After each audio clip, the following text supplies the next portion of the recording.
안녕하세요. 글로벌 리스크 체계 조이준입니다. 오늘 트럼프 2기 행정부가 시작됐습니다. 우리는 여기서 무엇을 체크해야 될까 좀 제가 고민을 해봤는데요. 꼭 리스크라고는 할 수 없지만 우리 입장에서 가장 트럼프 행동을 관찰할 때 고민해야 될 점이 뭔지 한번 생각해봤습니다. 제가 생각하기엔 노벨상인데요.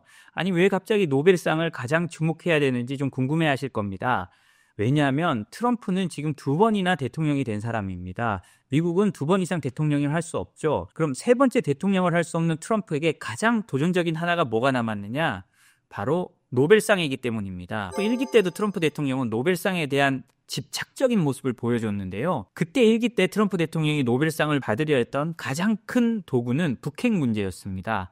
그럼 오늘 그 문제를 저희가 조금 더 들어가 보면서 우리가 주목해야 할 또 주의해야 할 부분을 노벨상에 포커스를 맞춰 한번 알아보겠습니다. 미국의 대통령들은요, 노벨상을 받은 분들이 꽤 있습니다. 일단 시어도어 루즈벨트 대통령이 있고요. 그 다음에 우드로 윌슨 대통령이 있습니다. 지미 카터 대통령, 그리고 버락 오바마 대통령이 마지막으로 받았는데요.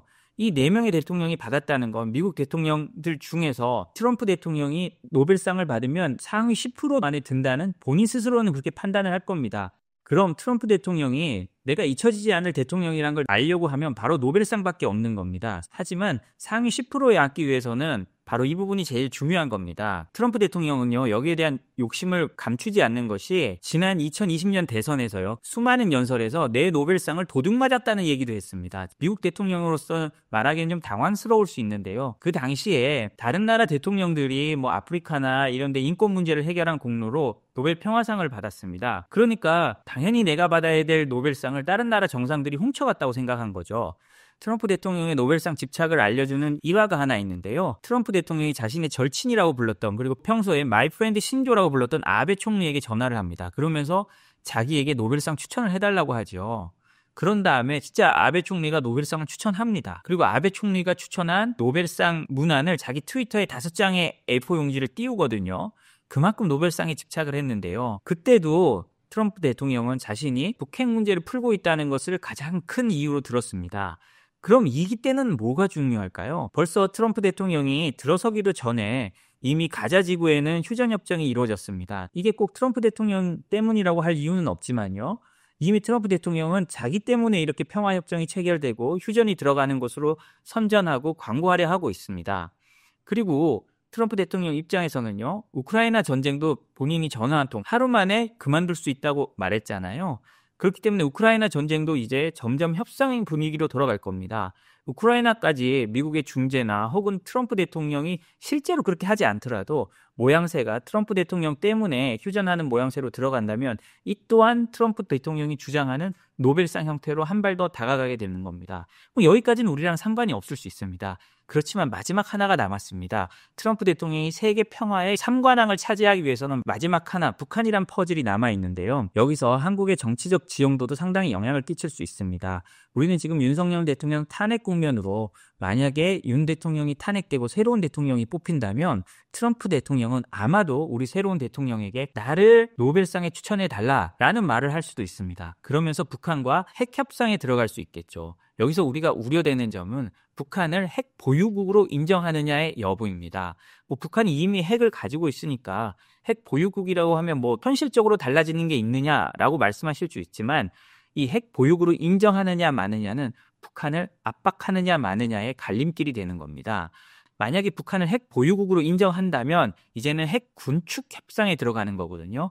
그렇게 되면 북한에 대한 제재가 하나, 둘 해제돼 가면서 그에 맞춰서 북한도 핵 보유 양을 줄이든가 핵 보유를 동결하든가 이런 식으로 협상에 들어갈 겁니다. 그러면 한국의 입장에서는요, 우리 머리 위에서 한국의 총뿌리를 겨누고 있는 그 북한이란 나라가 핵을 보유한 군사 강국이 되는 겁니다. 핵을 보유한 나라에게 우리가 재래식 전력으로 얼마나 이기고 있느냐 하는 부분은 큰 의미가 없습니다. 그렇기 때문에 우리가 미국의 핵 우산을 중요시 여기는 거고요. 또 한국 내에서 독자 핵무장 주장이 나오는 겁니다. 어찌됐든 만약에 트럼프 대통령이 한국 대통령의 추천을 받아서 노벨상을 향해 나아가게 된다면 우리는 어쩌면 북핵 문제를 영원히 해결할 수 없고 이제 핵 있는 북한과 공존하는 방법을 찾아야 할 수 있습니다.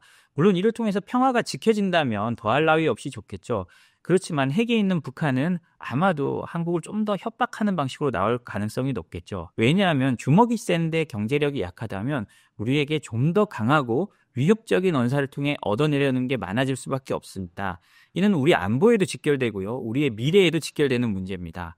때문에 저는 트럼프의 노벨상이 아마도 트럼프 2기에 가장 크게 영향을 미치는 것이라고 생각을 합니다. 다음으로는요. 트럼프 대통령이 이제 취임하기 직전에 EU와 멕시코가 어떤 협정을 맺었습니다. 바로 트럼프 대통령에게 어떻게 맞서느냐의 모습을 보여주는 건데요. 한번 그 소식을 한번 살펴보도록 하겠습니다. EU 멕시코 무역협정 25년 만에 개정이란 소식입니다. 트럼프를 대비한 건데요. 지난 17일입니다. 우리가 일하는 날 기준으로는 트럼프 취임 직전 마지막 날이죠. 마르시 셰프초비치 EU 무역경제안보 담당 집행위원은 이날 마르셀로 에브라르드, 그러니까 멕시코 경제장관과 EU 멕시코 글로벌 협정 현대화에 최종 협의했다고 밝혔습니다. 이는 어떤 내용을 담고 있냐면요. EU와 멕시코가 금융 서비스, 운송, 전자상거래 및 통신 등 주요 분야에서 EU 서비스 수출 성장을 지원하고요. 현지 주요 원자재 공급망 강화 및 유럽 산업 경쟁력을 향상하는 등의 내용을 담고 있습니다. 그리고 멕시코 내 유럽 투자를 장려하고 보호하고요.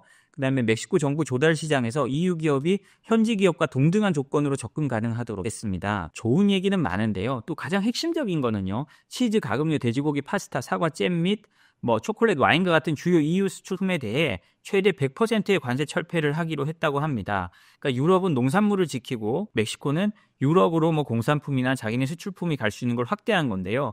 그러니까 트럼프 대통령이 멕시코와 캐나다에 25% 관세를 매기겠다고 지금 위협하고 있는 와중에 멕시코는 유럽을 또 다른 자기들의 돌파구로 찾고 있는 겁니다. 유럽도 트럼프 대통령이 자기들한테 관세를 부과하겠다고 하니까 그럼 우리는 멕시코로 보낼래. 그걸 멕시코로 보내서 다시 미국으로 수출하든가 이런 다른 여러 가지 방법을 찾아볼래 하면서 서로 합종 연행에 들어가고 있는 겁니다. 트럼프 대통령의 취임으로 전 세계가 이렇게 요동을 치고 있는데요. 우리도 어떤 방식이 있는지 많이 고민을 해야 될 겁니다. 물론 제가 늘 말씀드리는 건데요. 지금 우리나라는 사실 권력이 진공 상태에 있습니다. 그렇다고 해도 우리나라가 벌써 민주주의 제도가 정착되어 있는 나라고 나라가 시스템적으로 돌아가고 있다 보니까 큰 문제는 없습니다. 그리고 제가 늘 주장하는 바지만 트럼프 대통령을 미리 만난다고 좋은 게 아닙니다. 예를 들자면 이번만 해도 그 트럼프 대통령이 선거에 이기자마자 캐나다의 관세 부과를 언급하니까요. 트루도 총리가 바로 달려와서 만났지만 소득이 없고 결국은 트럼프의 공세, 그다음에 트루도의 인기도 떨어지고 캐나다 서민들의 삶이 팍팍해져 가면서 트루도 총리는 결국 사임을 발표했습니다. 트럼프 대통령은 먼저 만난다고 그렇게 좋은 건 아니거든요. 그렇기 때문에 저희가 여기서 우리 한 발 떨어져서 트럼프 시대를 어떻게 대비해야 될지 곰곰이 생각해보고 움직이는 것도 나쁘지 않다고 생각합니다. 물론 가장 좋은 건 지도자끼리 결이 맞아서 같이 행동하는 거지만 사실 그러기가 쉽지 않습니다. 트럼프 대통령이 취임 전에 만난 사람을 보면요. 헝가리의 오르반 총리, 그 다음에 이탈리아의 총리, 그 다음에 아르헨티나의 대통령 이렇거든요. 이 사람들이 모두 우파지만 좀 극단적이란 평가를 받는 사람들입니다. 그렇기 때문에 트럼프 대통령의 입맛에는 이런 사람들이 맞는 건데요. 우리 지도자가 여기에 꼭 껴서 또 이 사람들과 경쟁해서 트럼프의 환심을 산다는 게 우리 국익에 좋을까? 그건 좀 다른 문제입니다. 물론 우리가 열심히 하고 트럼프 대통령의 그다음에 욕망에 맞춰주는 것이 필요하지만 이거를 현명하게 나가야 되는 겁니다. 우리가 만약에 여기서 오르반 총리와 트럼프의 비위를 맞추기 위해서 행보를 같이 한다. 그렇게 한다고 하면 유럽의 다른 나라들로부터 비판을 받을 수 있습니다. 우리에게는 유럽도 굉장히 중요한 시장이잖아요. 그렇기 때문에 트럼프 대통령을 만나 정상외교로 모든 걸 해결해야 한다라고 하기에는 리스크가 좀 있습니다. 물론 우리나라의 정치 상황이 무척 아쉬운 면은 있습니다만 그렇다고 해도 너무 서두르고 급하게 결정하는 거는 천천히 가는 것보다 못할 수 있다는 걸 제가 말씀드리는 겁니다. 오늘은 트럼프 대통령 취임 날인데요. 앞으로 벌어질 일이 너무 어마무시하게 남아있기 때문에 일단은 간단하게 마쳤습니다. 아마도 내일부터는 저희가 더 많은 소식을 알려드릴 것 같습니다. 그럼 오늘 저희가 준비한 소식은 여기까지입니다. 구독과 좋아요, 알림 설정 부탁드리겠습니다. 감사합니다.